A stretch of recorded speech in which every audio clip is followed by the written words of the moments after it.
बच्चों, प्रायिकता बहुत ही महत्वपूर्ण टॉपिक होता है और कक्षा 8 से लेकर के 12वीं तक के बच्चे प्रायिकता पढ़ते हैं। प्रायिकता बहुत ही आसान टॉपिक भी है, महत्वपूर्ण भी है। इस पर आपने 2 वीडियो देखा भी।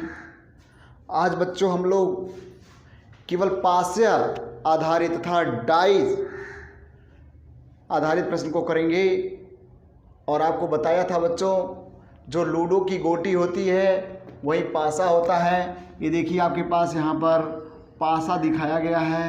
पासा क्या होता है या डाइस क्या होता है? तो बच्चों, जो लूडो की गोटी होती है वो पासा होता है और उसी पर आधारित आज प्रश्न करेंगे। और ये बहुत ही इम्पॉर्टेंट है। राष्ट्रीय आयोजित आधारित छात्रवृत्ति परीक्षा, NTSC, SSC, RRB, UPP, UPSI, लेखपाल भर्ती परीक्षा, जो भी परीक्षाएं इस समय प्रतियोगी वन डे एग्जाम हो रहे हैं उनके लिए प्रायिकता एक महत्वपूर्ण टॉपिक बन गया है। और ये सामान्य गणित में अब आता है। इससे एक कम से कम प्रश्न जरूर आता है और बहुत ही आसान होता है। तो आइए आज हम लोग केवल पासा आधारित प्रश्नों को करते हैं, देखते हैं क्या प्रश्न होते हैं और कैसे हम उसको फटाफट कर लेते हैं।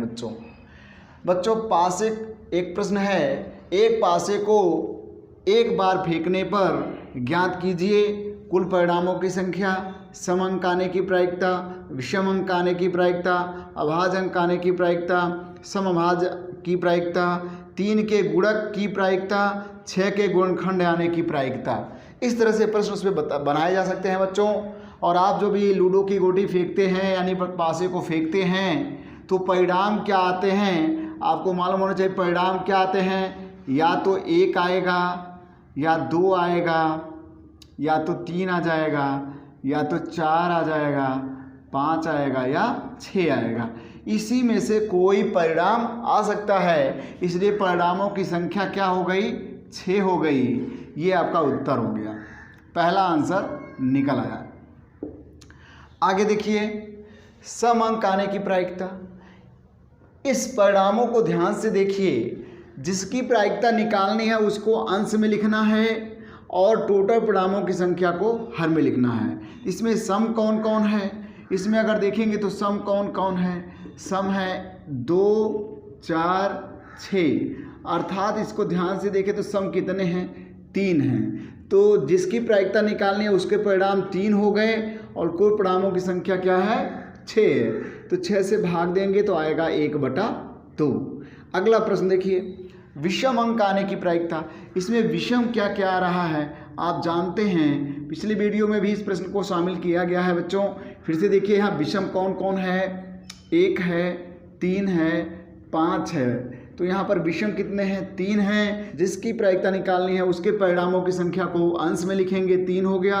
कुल परिणामों की संख्या 6 है, भाग देंगे तो आएगा 1/2। फिर बोला है अभाज्य अंक आने की प्रायिकता। अभाज्य संख्याएं क्या होती हैं? अभाज्य संख्याएं वे संख्याएं होती हैं जो खुद से कटती हैं और 1 से कट सकती हैं। अर्थात उसमें 2 गुणनखंड हो सकते हैं। एक तो खुद अपना गुणनखंड होगा और एक 1 होगा। तो यहाँ पर 2 हुआ ऐसा कि 2 गुणनखंड होंगे, खुद से कटेगा। 3 हुआ और 5 हुआ। तो ये भी हमारे पास 3 है। इसकी भी प्रायिकता निकालने के लिए 3 से 6 में भाग देंगे, 1/2 आंसर आएगा। अगला प्रश्न है सम अभाज्य की प्रायिकता।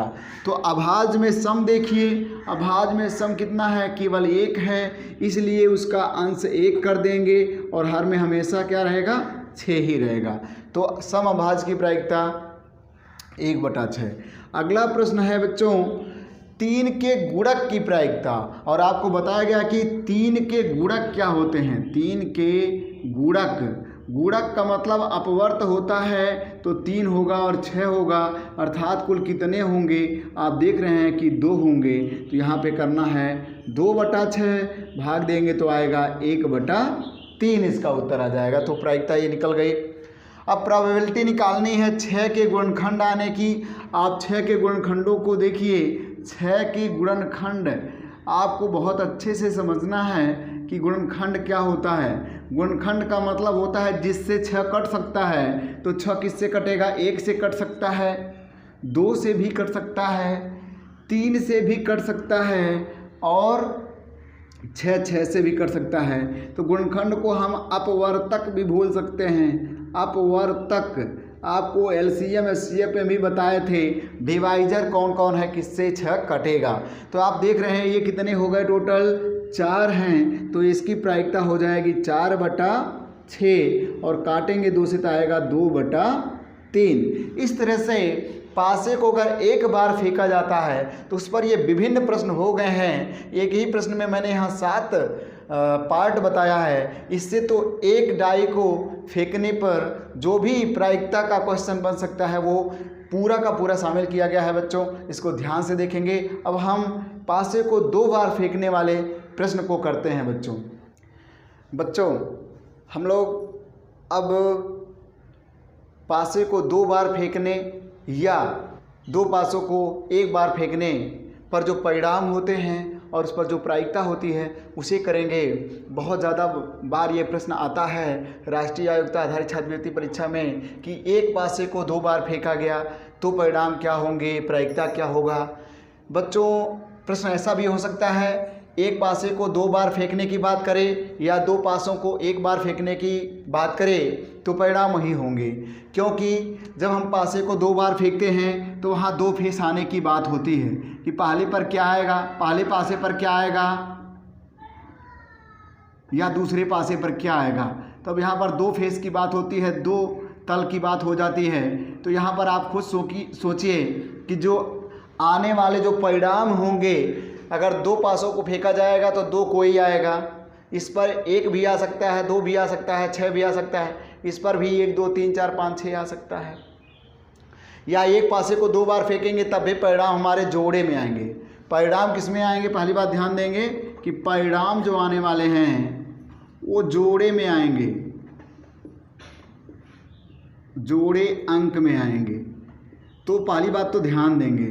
तो अब देखिए ध्यान से, जब हम बना रहे हैं इसको सैंपल स्पेस अर्थात जो परिणामों का समूह बना रहे हैं, तो ध्यान दीजिए पहले पर 1 आए तो दूसरे पर क्या आ सकता है। पहले पर 1 आए तो दूसरे पर 1 से लेकर के 6 कुछ भी हो सकता है, 1 हो सकता है, 2 हो सकता है, ऐसे 6 तक हो सकता है। तो अब इसी को सोचते हुए हम परिणाम बनाएंगे बच्चों। तो परिणाम बनाने के लिए ध्यान से देखिए, अगर पहले पर 1 आए तो दूसरे पर क्या आ सकता है, 1 आ सकता है। ध्यान दीजिए दूसरे पर भी 1 आ सकता है। पहले पर 1 आए तो दूसरे पर 2 आ सकता है। पहले को फिक्स कर दीजिए बच्चों, दूसरे पर क्या आएगा ध्यान दीजिए, 1 3 आ सकता है, फिर इसी तरह से 1 4 आ सकता है, फिर इसी तरह से 1 5 आ सकता है और पहले पर 1 दूसरे पर 6 आ सकता है। तो पहले पर तो हमने मान लिया था कि 1 आए, लेकिन ये भी हो सकता है कि पहले पासे पर 2 आ जाए, तो पहले पर 2 आए तो दूसरे पर 1 आ सकता है। पहले पर 2 को फिक्स कर दीजिए, दूसरे पर केवल बदल बदल के देखिए तो 2 हो जाएगा, फिर पहले पर 2 दूसरे पर 3 हो जाएगा, फिर इसी तरह से पहले पर 2 दूसरे पर 4 हो जाएगा, फिर इसी तरह से पहले पर 2 दूसरे पर 5 आ जाएगा, पहले पर 2 दूसरे पर 6 आ जाएगा। इसी तरह से पहले पर 3 कर दीजिए तो दूसरे पर 1 आएगा, फिर इसी तरह से 3 2 आएगा, फिर इसी तरह से 3 और 3 आ जाएगा, फिर 3 और 4 आ सकता है दूसरे पर, पहले पर 3 दूसरे पर 5 आ सकता है, पहले पर 3 दूसरे पर 6 आ सकता है। ऐसे पहले पोजीशन को बदल दीजिए, पहले पर 4 कर दीजिए तो दूसरे पर क्या आएगा, 1 आ सकता है, 4 के साथ 2 भी आ सकता है, पहले पर 4 दूसरे पर 3 भी आ सकता है, पहले पर 4 दूसरे पर 4 भी आ सकता है। यही है, पहले को फिक्स करना है, दूसरे को बदलना है। पहले पे 4 दूसरे पे 5 आ सकता है, पहले पे 4 दूसरे पर 6 आ सकता है। इसी तरह से पहले पर 5 दूसरे पर 1 आएगा, या 5 के साथ 2 आ सकता है, या 5 के साथ 3 आ सकता है। इस तरह से फटाफट बना लेंगे हम लोग। 5 के साथ और क्या आ सकता है, 4 आ सकता है, 5 के साथ 5 भी आ सकता है, या 5 के साथ 6 आ सकता है। इस तरह से आउटकम्स को आपको बनाना है। 6 के साथ 1 आ सकता है, 6 के साथ 2 भी आ सकता है, 6 के साथ 3 भी आ सकता है, 6 के साथ 4 भी आ सकता है, 6 के साथ 5 भी आ सकता है, इसी तरह से 6 के साथ 6 भी आ सकता है। अब ये हमारे पास परिणाम रहे, तो परिणामों को अगर गिनेंगे आप तो एक लाइन में 1 2 3 4 5 6 है। फिर इधर से देखिए 1 2 3 4 5 6 है, 6 छवक 36। टोटल परिणामों की संख्या कितनी हो जाएगी? 6 का वर्ग अर्थात 36 हो जाएगी। तो बच्चों यहाँ पर आपको हम बताए थे कि जब किसी भी ऑब्जेक्ट को, वस्तु को हम फेंकते हैं, टॉस करते हैं यानी उछालते हैं, तो परिणामों की संख्या जानने के लिए जितने तल होते हैं यहाँ लिख दीजिए और कितनी बार उछाल रहे हैं उसकी घात लगा दीजिए। यहाँ तलों की संख्या 6 होती है, 6 पर 2 बार फेंका गया है या 2 पासे फेंके गए हैं तो घात में लगाएंगे तो 6 छवक 36 होगा। ऐसे ही 3 बार अगर फेंकते हैं तो 6 का पावर 3 लगाएंगे तो 216 परिणाम आएंगे। हालांकि जो प्रश्न आने वाले हैं बच्चे, ज़्यादातर आपकी परीक्षा में 2 पासों तक ही आता है, इसलिए 2 पासों तक आप देखे रहें, समझे रहें। अब आइए, जब पूरा हमारा परिणाम सामने है तो प्रायिकता निकालने में कोई भी टेंशन नहीं है, देख करके फटाफट हम कर देंगे। बच्चों दूसरा प्रश्न बहुत ही इम्पोर्टेंट है इसका। ये कहता है कि जोड़ा अंक आने की प्रायिकता, मतलब ट्विंस आने की प्रायिकता या जुड़वा अंक आने की प्रायिकता। इसमें कभी कभी कहेगा जुड़वा अंक आने की प्रायिकता, जुड़वा अंक आने की प्रायिकता। तो जुड़वा अंक की प्रायिकता का मतलब यहाँ पर एक ही अंक दोबारा आने की प्रायिकता होगी। तो अगर आपको हम समझाएं तो यहाँ पर ये जो तिरछी लाइन पे जा रहा है, ये विकर्ण पर जो आधारित है, इसको आप ध्यान से देखेंगे तो जुड़वा अंक मैंने घेर दिया है। इससे आप जानेंगे कि 1 1 2 2 3 3 4 4 5 5 6 6 एकदम एक ही जैसा जो अंक है। तो एक लाइन में 1 है, दूसरी लाइन में 1 है, तीसरे में, यानी ये टोटल 6 है। टोटल कितना है? 6 है। और टोटल परिणाम की संख्या कितनी है? पूरा उससे भाग देंगे, क्योंकि प्रायिकता जिसकी निकालनी है हमको उसको हम अंश में लिख देते हैं और बाकी कुल परिणामों को हर में लिखते हैं। तो इसकी प्रायिकता आएगी 1/6। तो ये बहुत ही इंपॉर्टेंट पार्ट था। 1/6 इसकी प्रायिकता हो गई। अंकों का योग 10 आने की प्रायिकता। बच्चों इसमें ये देखना है कि किन किन अंकों का योगफल 10 आएगा। तो ध्यान से देख लीजिए, 10 आने के लिए 4 6 हो गया, 10 अंक योग 10 कब कब आएगा? यहाँ आप ध्यान से देखें, 4 और 6 का योगफल 10 आ जाएगा, 5 और 5 का योगफल 10 आ जाएगा, 6 और 4 का योगफल 10 आ जाएगा। यानी 4 वाली लाइन में 1 मिल रहा है, 5 वाली लाइन में 1 मिल रहा है और 6 वाली लाइन में 1 मिल रहा है। टोटल योगफल 10 कितनी बार आ सकता है? 3 बार ऐसा होगा कि अंकों का योगफल 10 आएगा। तो जितनी बार अंकों का योगफल 10 आया है उसको अंश में कर देंगे और कुल परिणामों की संख्या को हर में कर देंगे। 3 से काटेंगे तो 3 एकम 3 और 12 तियां 36, 1/12 प्रायिकता आ जाएगी। अब देखिए अंकों का योगफल 10 से अधिक आने की प्रायिकता। तो अंकों का योगफल 10 से अधिक कब आएगा? 4 वाली लाइन में तो लास्ट में ही था, 5 वाली में 10 से अधिक, योग 10 से अधिक कितनी बार आएगा? तो 10 से अधिक कब आएगा? 4 वाली लाइन में तो नहीं आएगा, 5 वाली लाइन में आएगा, 5 और 6 आएगा इसमें, और 6 और 5 आएगा 6 वाली लाइन में, 6 और 5 और 6 और 6 हो गई। तो अंकों का योगफल 10 से अधिक कितनी बार आ रहा है? 3 बार आ रहा है 10 से अधिक। तो इस तरह से इसकी प्रायिकता भी हो जाएगी 3/36, तो आ जाएगा 1/12। इतना आसान होता है प्रायिकता, बस उसमें से आपको गिन लेना है कि जिसकी प्रायिकता निकालनी है उसको खोजिए उसमें और उसके बाद उसको अंश में लिख दीजिए कितनी बार है, हर में हमेशा 36 लिख दीजिए, उत्तर आ गया। अंकों का योगफल 10 या कम आने की प्रायिकता।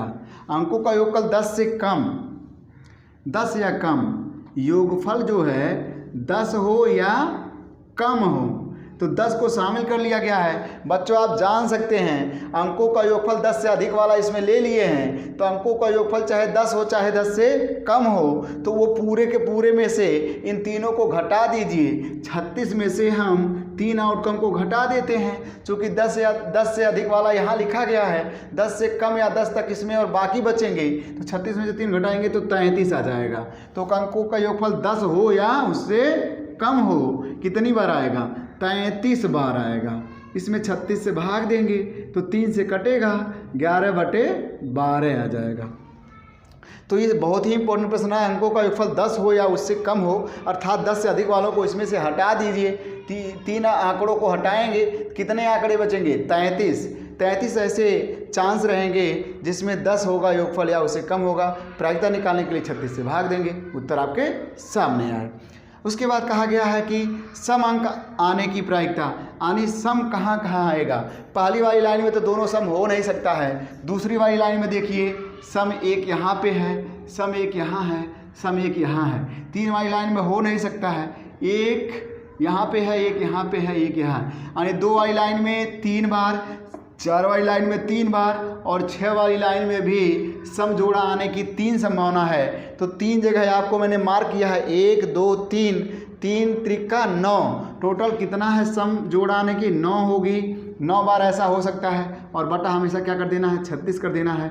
भाग देंगे तो आएगा 1/4। इस तरह से प्रायिकता क्या हो रहा है, चाहे 2 पासे फेंके जाएं चाहे 1 पासे, आप फटाफट निकाल सकते हैं। यदि 2 पासों की बात होती है बच्चों तो फटाफट आपको क्या करना है? सैंपल स्पेस बना लेना है। उसको देख करके कोई भी इस पर प्रश्न आता है जिसकी प्रायिकता निकालना है उसमें से गिन लीजिए और उसमें 36 से भाग दे दीजिए, प्रायिकता निकल जाएगी। एकदम आसान है, कहीं से डरने की ज़रूरत नहीं है। बच्चों वीडियो को ध्यान से देखिए और अच्छा लगे तो लाइक और चैनल को सब्सक्राइब ज़रूर करें मेरे प्यारे बच्चों।